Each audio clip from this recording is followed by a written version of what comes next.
Sumpah ya, kalau Naruto dia nggak punya Kyuubi, ayahnya bukan Hokage terhebat, dan ibunya bukan Uzumaki, dia bukan siapa-siapa anjir. Dia cuma anak bandel bodoh. Mas biasa.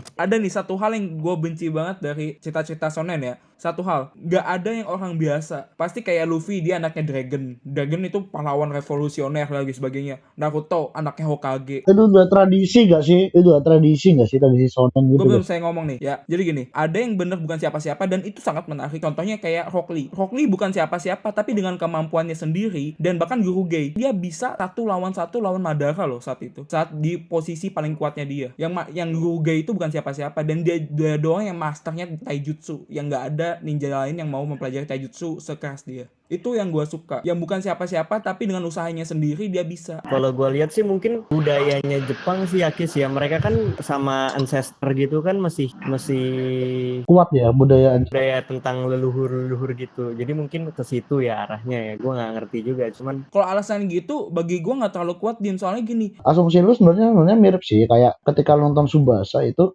nah Hyuga yang bukan anaknya siapa-siapa, Nah anak miskin yang latihannya lebih keras, itu malah bukan jadi tokoh utamanya. itu. Nah, ya tapi memang kayak gitu loh. Kalau apa namanya? sorry Pet, tapi bapaknya Tsubasa pelaut bukan pemain bola Ya gini.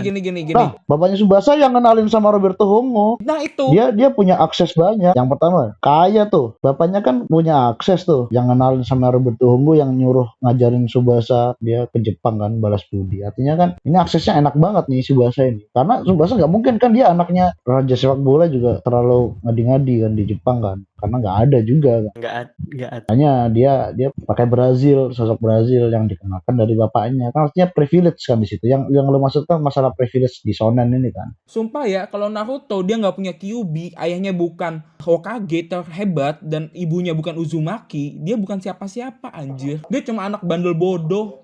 Mas biasa.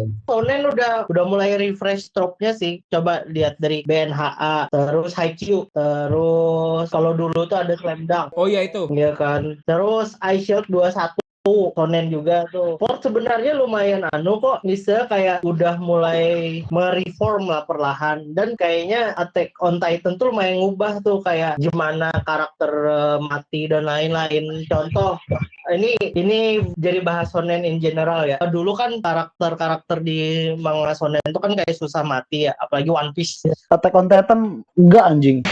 Kalau Attack on Titan dia gampang matiin orang sih. Makanya itu. Jadi kita bandingin yang generasi 2 tuh kan Naruto, Bleach sama Inuyasha tuh. kalau Naruto itu generasi 1 tuh, bukan generasi 1, generasi 90-an. Jadi yang top 3 itu mereka tuh ada yang mati lah, cuman sedikit banget. Tapi yang sekarang coba dari Attack on Titan, dari Chainsaw Man, dari Jujutsu Kaisen, dari Kimetsu no Yaiba, itu tuh udah mulai berani buat take risk gitu. BNHA pun juga udah mulai gitu kan, istilah kayak yang di arc terbarunya kan kayak banyak banget hero yang mati gitu. Jadinya mereka nggak takut buat nge-embrace jalur baru gitu. Jadinya sebenarnya tunggu aja gimana ya, yang tropes itu kayaknya bakalan ditinggalin kok. Di dekade ini kayaknya udah makin jarang dipakai. Contoh dari shonen yang dulu itu kan 80-an itu kan kayak Face of the North Star dan lain-lain, kayak cowok maco yang apa tuh, pokoknya tuh misalnya ada masalah tuh diselesain dan pukulan lah. Terus di 90-an itu kan kayak berubah gitu kan. Jojo tuh kan terinspirasi dari itu. Jadinya nunggu tuh recycling aja. Dekade kemarin tuh kayak nanem Tokyo Revenger itu kan juga dia. Iya, Tokyo Revenger kan juga tiba-tiba aja ke masa lalu kan buat nyelamatin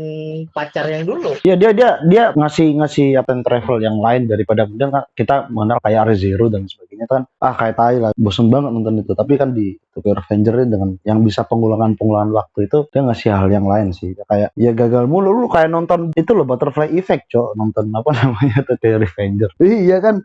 Yang filmnya siapa tuh, Aston Kutcher itu kan kayak gitu, dia ngulang lagi gagal lagi. High School DxD juga bukan siapa-siapa. Oh, anjir. Tapi kayak contohnya gini nih, kalau kita ngomong soal kayak manga lama ya atau anime lama, kayak sport lah, anime manga sport ya, yang dulu ya. Contohnya kayak tahu Hajime no Ippo nggak? Tahu. Nah, yang gue suka dari dia itu dia bener-bener nggak bisa apa-apa, nggak punya bakat, emang bener-bener usaha. Itu yang gue suka. Itu satu. Slam Dunk juga kayak gitu. Tapi Lah, kayak lu kalau mau nonton, tapi kalau Slam Dunk itu masih bisa menang Jo, yang lu nonton Ahirono Sora nggak sih? Oh iya, yang Onil Sora Wah, yang baru itu kan. waduh, itu orang kasihan banget anjir, itu sampai sampai akhir animenya juga kagak menang-menang anjir, itu kayak bener-bener ya udah kalah.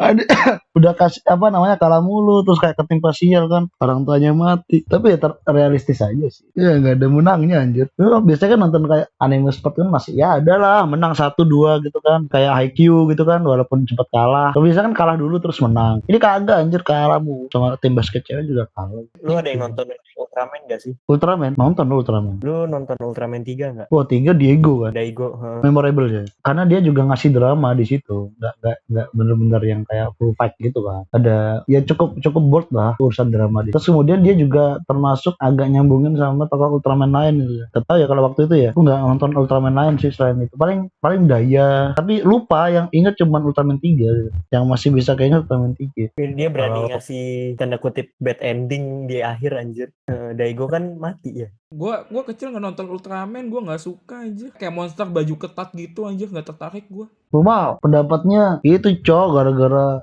baju ketat doang, Aneh anjir. gara-gara aneh doang.